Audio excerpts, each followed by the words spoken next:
Have you ever wondered how good you are at driving? Most of us consider ourselves to be better than average drivers, but statistically, half of us must be below average. Now, that's a classic example of what behavioural scientists call overconfidence bias.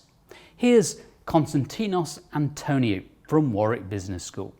The way it manifests itself in decision-making overall is that people tend to think that they are better in doing a task than what they really are.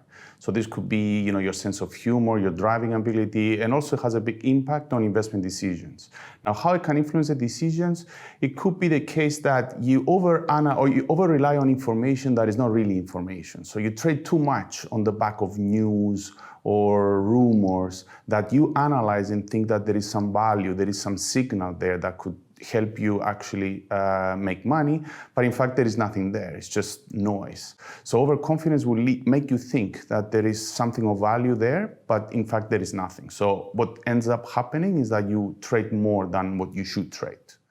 Though there's some disagreement as to why human beings are so prone to overconfidence, it's generally believed that it has something to do with evolution. Characteristics that were helpful to our distant ancestors are not always so helpful today.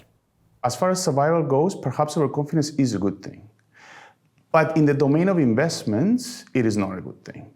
So why people are overconfident is because we tend to like to have an optimistic view of ourselves. And that is a good trait to have in general, So if you just, go through your life thinking that you are not good enough and being, you're just pessimistic about your own ability, and it's not going to lead to good outcomes in general. So overconfidence is a good trait, I think, for people to have. But in financial decision making, perhaps it is not so helpful. So, is there anything that investors can do about overconfidence? Thankfully, there is. The most important thing is to acknowledge that we tend to be overconfident.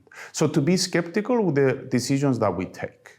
So I would suggest, so you make some decision, okay, I'm going to buy this particular asset.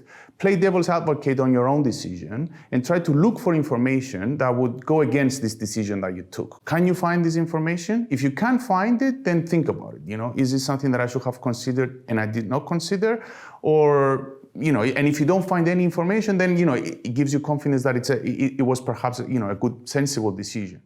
And if you suspect you are being overconfident, the best advice is to err on the side of caution. By simply staying invested in low-cost index funds, you can expect better than average returns after costs in the long run.